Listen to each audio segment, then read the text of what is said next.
Good morning to all. Welcome to TSN school. आज हम कक्षा 9वीं हिंदी व्याकरण का पाठ्यक्रम पढ़ेंगे। आज हम आपकी पाठ्य पुस्तक से आपका पाठ 1 वर्ण विच्छेद पढ़ेंगे। वर्ण विच्छेद का अर्थ होता है किसी भी शब्द के वर्णों को अलग अलग करना। अब इसमें सबसे पहले हम वर्णों को जानने से पहले हम ये जानेंगे कि भाषा क्या है।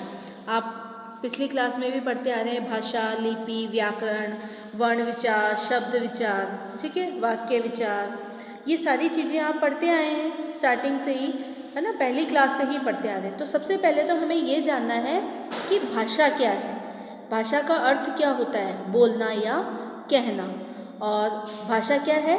हमारे विचारों के आदान प्रदान का एक साधन है। भाषा के माध्यम से ही विचारों का आदान प्रदान संभव हो पाता है, ठीक है ना।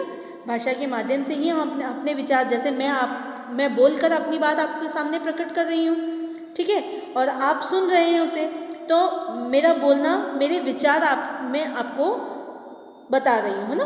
तो बोलना या कहना क्या है? भाषा। और भाषा की ही सबसे छोटी इकाई क्या होती है? वर्ण होती है। क्लियर है? भाषा की सबसे छोटी इकाई क्या होती है? वर्ण होती है। तो सबसे पहले तो हमने ये जाना कि भाषा क्या है। भाषा वह साधन है जिसके द्वारा मनुष्य बोलकर, सुनकर, लिखकर, पढ़कर अपने विचारों का आदान प्रदान करता है। लिखकर भी कर सकता है, बोलकर भी, सुनकर भी, पढ़कर भी, है ना। और उसमें सबसे छोटी इकाई हमारे पास क्या है? वर्ण। वर्ण क्या होते हैं? स्वर और व्यंजन। स्वर और व्यंजन का तो आपको अच्छे से ज्ञान होगा। स्वर वो होते हैं, स्वर क्या होते हैं? जो मात्राएं होती है अ, आ, ई, उ, ए, ऐ, औ, री, ऋषि, है ना, ये सारे हैं स्वर। व्यंजन क, ख, ग, घ, ठीक है, ये सारे हैं व्यंजन। स्वर 11, व्यंजन 33, ठीक है ना। ये सारे व्यंजन और जो स्वर हैं, इनका ज्ञान भी हमें होना चाहिए। वर्ण विच्छेद करने से पूर्व सबसे ज़रूरी चीज़ क्या है? हमें स्वर और व्यंजन का ज्ञान होना चाहिए। तो हमने देखा कि वर्ण क्या है? भाषा की सबसे छोटी इकाई है। इसके हम टुकड़े नहीं कर सकते। और बोलने और सुनने में जो ध्वनि है, जो आवाज़ है, वही लिखने और पढ़ने में वर्ण है। मतलब बोलते हैं और सुनते हैं तो क, ख, ग, जैसे मैं शब्द बोल रही हूँ तो उसमें सारे वर्णों और स्वरों का प्रयोग हो रहा है, तो वो सिर्फ ध्वनि के आधार पर। लेकिन जब मैं उसी को लिखना स्टार्ट कर दूंगी तो वो हम जब अलग अलग करेंगे तो वो वर्ण कहलाएंगे, ठीक है। और वर्णों के सार्थक मेल से शब्द बनता है। कैसे बनेगा? जैसे मैंने एक वर्ण लिया क, दूसरा वर्ण लिया म, तीसरा वर्ण लिया ल, तो तीनों वर्णों को जब मैं मिलाकर बोलूंगी तो क्या बनेगा? क, म, ल, कमल। तो एक शब्द बन गया। जबकि हमने अलग अलग उसको पढ़ा क, ल, म, तो वो कोई शब्द नहीं था, उसका कोई अर्थ नहीं निकल रहा था, सिर्फ वो क्या कहला रहे थे? वर्ण कहला रहे थे। लेकिन जब मैंने तीनों को मेल कर दिया, मतलब तीनों को जोड़ दिया, तो उसका एक सार्थक शब्द बन गया। तो वर्णों का सार्थक मेल क्या कहलाता है? शब्द कहलाता है। जैसे आपके एग्जाम्पल दे रखा है कलम, गीता, यमुना आदि, ठीक है ना। तो जैसे, और ये तो क्या हुआ? वर्णों को मेल करना। और विच्छेद क्या होता है? वर्ण का अर्थ पता चल गया आपके टॉपिक में। वर्ण और विच्छेद दो चीज़ है। तो वर्ण का मतलब पता चल गया कि जो अलग अलग जो वर्ण, स्वर और व्यंजन होते हैं, उनको अलग अलग बोलना वर्ण कहलाता है। और उन्हीं वर्णों के टुकड़े करना, वर्णों के टुकड़े करने को शाब्दिक रूप से क्या कहेंगे? विच्छेद कहेंगे। यानी विच्छेद का शाब्दिक अर्थ क्या होता है? टुकड़े करना। इस प्रकार से हम वर्ण विच्छेद की परिभाषा क्या कहेंगे? किसी शब्द में प्रयुक्त वर्णों को अलग अलग करना वर्ण विच्छेद कहलाता है। क्या कहलाता है? किसी शब्द कौन सा हुआ? जैसे कमल, कमल एक शब्द हुआ, इसमें प्रयुक्त कौन कौन से वर्ण हैं? क, म, ल, ये तीनों वर्ण हैं। इन तीनों वर्णों को अलग अलग करके लिखना वर्ण विच्छेद कहलाता है। और जब हम उसको एक साथ लिख देंगे तो ये क्या बन जाएगा? शब्द बन जाएगा। क्लियर है?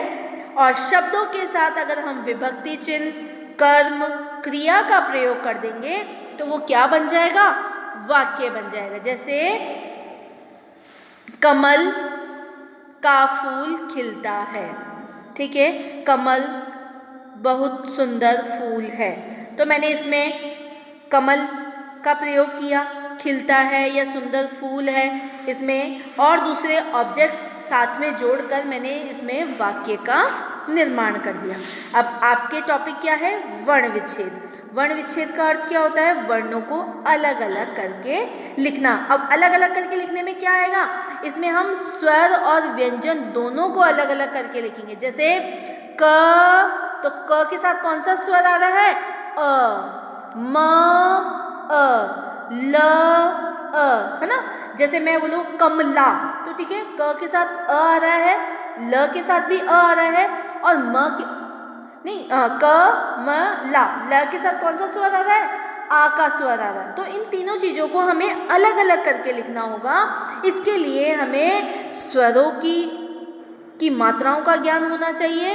इसके साथ ही हमें व्यंजनों की संरचना, यानी व्यंजन का निर्माण कैसे होता है, जैसे क कैसे लिखा जाता है, ख कैसे लिखा जाता है, च कैसे लिखा जाता है, छ कैसे लिखा जाता है, ये इन सारी चीज़ों का हमें ज्ञान होना चाहिए, तभी हम वर्ण विच्छेद आसानी से कर पाएंगे। इन वर्ण विच्छेद के साथ स्वर व्यंजन का ज्ञान होने के साथ साथ ही हमें संयुक्त व्यंजन का भी ज्ञान होना चाहिए कि दो व्यंजन मिलकर कौन सा व्यंजन बनते हैं, ठीक है ना। इसके बाद हमें अनुस्वार का भी ज्ञान होना चाहिए, अनुनासिक का भी ज्ञान होना चाहिए। अब इसके बाद है आपके आमतौर पर ई की मात्रा का वर्ण विच्छेद करने में त्रुटि की संभावना देखिए। ये मात्रा लिखी पहले जाती है किंतु बोली बाद में जाती है, अतः ध्यान रहे कि हमेशा वर्ण विच्छेद उच्चारण के अनुसार होना चाहिए, न कि लिखित स्वरूप के अनुसार। मतलब ये कह रहे हैं कि जब हम लिखते हैं तो वर्ण विच्छेद में ई की मात्रा पहले आती है, छोटी ई की मात्रा जो होती है वो पहले आती है, लेकिन हम बोलते उसको बाद में है, किंतु।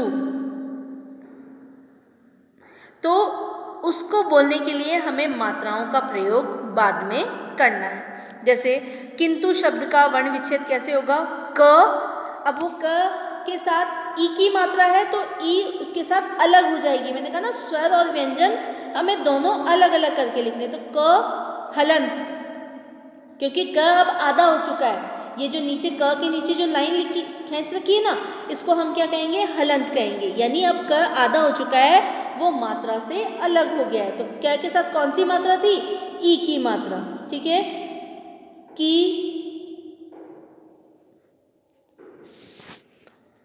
है ना। किताब का इसमें विच्छेद कर रखा है, तो किताब की कैसे करा है?